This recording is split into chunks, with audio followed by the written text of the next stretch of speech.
저희가 곧 월급 받잖아요. 네. 대표님도 월급날에 월급 받으세요?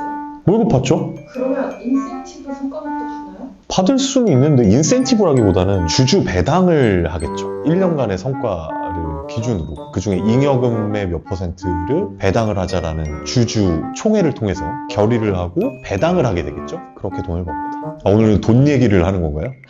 네. 아, 네. 월급 공개가 스타트업 대표는 돈을 얼마나 버냐, 월급 공개가 가능하냐, 뭐 좀 예민한 부분 아닐까요? 본인들보다 많습니다. 부럽다. 또 궁금한 게 있을까요?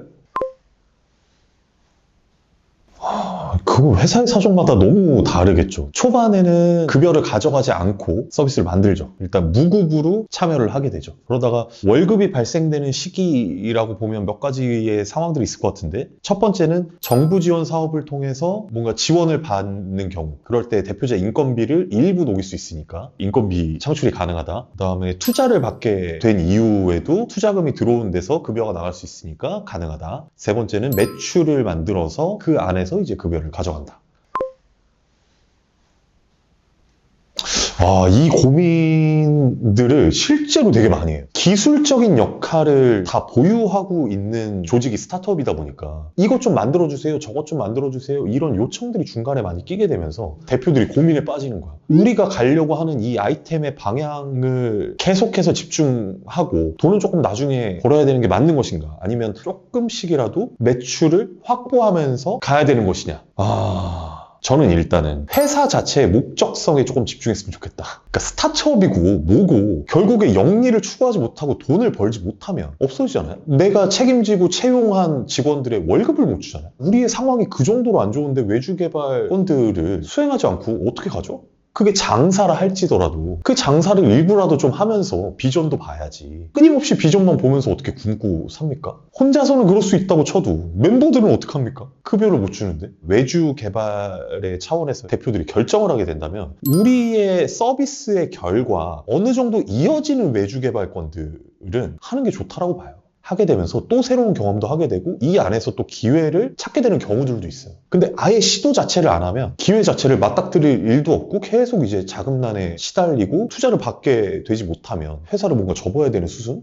저 개인적으로는 외주 개발을 하면서 가야 된다고 생각합니다. 이렇게 외주 개발도 사실 아무한테나 오는 것도 아니거든요. 이게 기술 창업팀이 괜찮고 만들어내는 성과물들이 괜찮아야 누군가 뭐 좀 만들어주세요 라고 요청을 하는 거 아닙니까? 그러니까 그런 자체적인 능력을 가지고 있다면 충분히 좀 하면서 같이 가는 게 매출 개선과 회사의 상태를 조금 더 좋게 만들면서 갈 수 있는 방법이 아닌가. 오히려 저는 막 되지도 않는 투자 받으러 투자 유치하러 돌아다니는 것보다 이게 더 건강하다고 생각해요.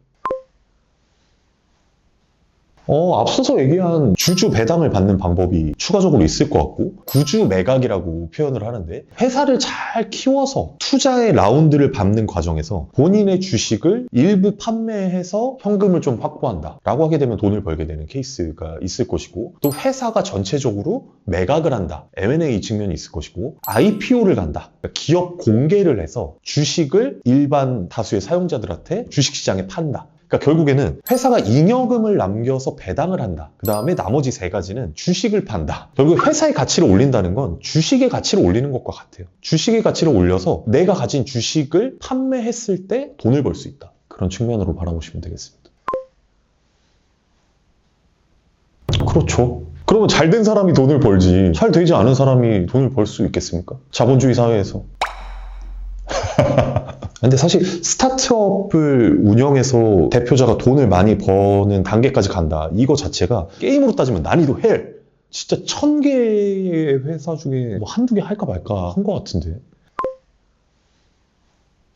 그러니까 이게 이렇게 보면 돼요. 어떤 것이든 리스크가 크면 돌아오는 것도 크다. 스타트업은 맨 몸뚱이 가지고 시작을 하잖아요. 보통 기술 창업을 하게 되니까 맨 몸뚱이 가지고 시작을 해서 돌아오는 가치가 만약에 100억, 200억으로 창출될 수 있다면 이게 몇 년 동안 내가 창업팀과 우리 아이디어와 이 모든 걸 갈아 넣어서 이걸 끊임없이 연구하고 발전시켜서 이 단계까지 갈 수 있다면 리스크는 크지만 돌아오는 베네핏도 크지 않습니까? 근데 물론 이 단계까지 가는 게 정말 쉽지 않은 길이긴 하지만 그 중간중간에 이 아이템을 실제로 사업화를 하다가 보면 사업은 잘 안 됐는데 매각이 되는 케이스들도 있어요. 예를 들면 창업팀이 매력적인 거야. 사람들을 보고 매각이 되는 경우들이 있어요.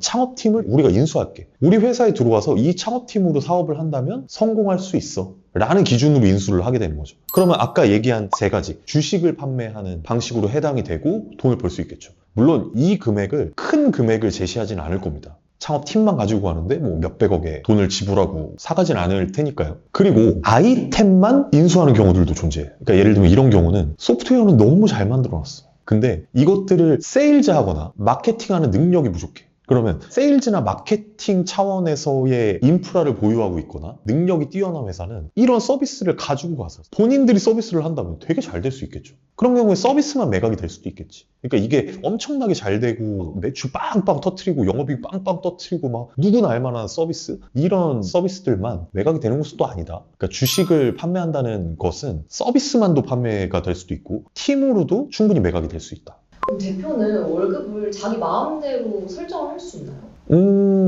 자기 마음대로 설정할 수 있죠. 회사가 돈을 잘 벌고 있다라는 건 본인의 의사 결정으로 본인의 연봉을 조절시킬 수 있다. 그런데 이제 이해관계자들이 끼게 되지. 보통 중간에 스타트업들은 투자를 받게 되잖아요. 그럼 투자를 할 때 보통은 연봉 인상률에 제한 조건을 걸어요. 그러니까 1년에 대표자 포함해서 이해관계자들 연봉 인상을 몇 % 이내로 제한한다. 30%에서 50% 정도로 이렇게 규정해 놓는 것 같아요.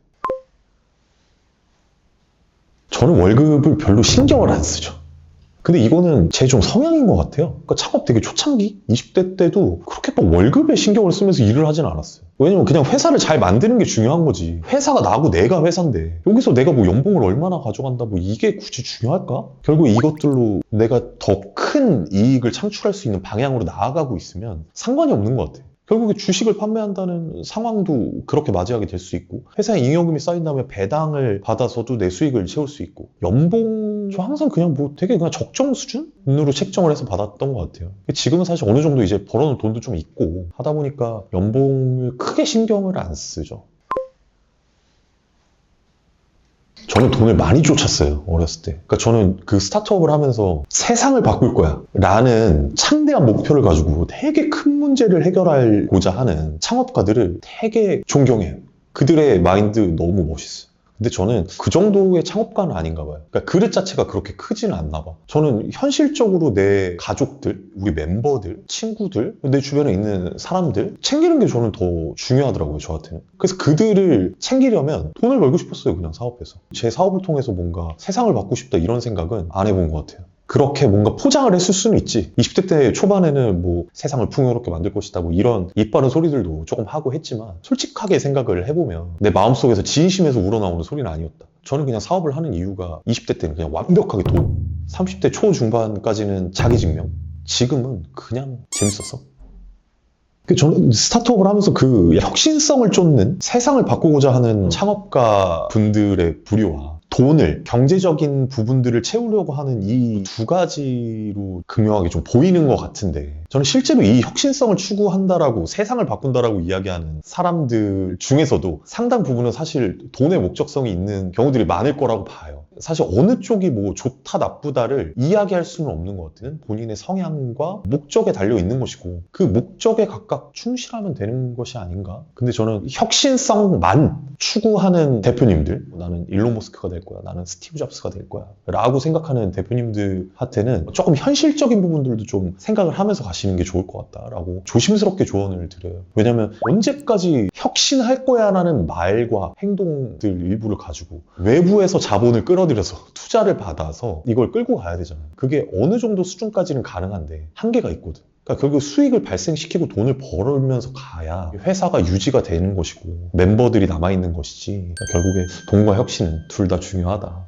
저도 좀 더 이제 그릇이 좀 커지고 훌륭한 사업가가 앞으로 된다면 저도 세상을 바꿀 수 있는 혁신적인 아이템, 그러니까 돈에 연연하지 않는 좀 큰 문제를 풀어보고 싶다는 생각은 항상 있어요. 자, 오늘 우리 PD님들의 질문으로 창업가는 어떻게 돈을 벌까에 대해서 말씀을 드려봤고요. 또 그 외에 추가적인 궁금하신 부분들은 댓글로 남겨주시면 성심성의껏 답변을 달아드리도록 하겠습니다. 감사합니다. 끝!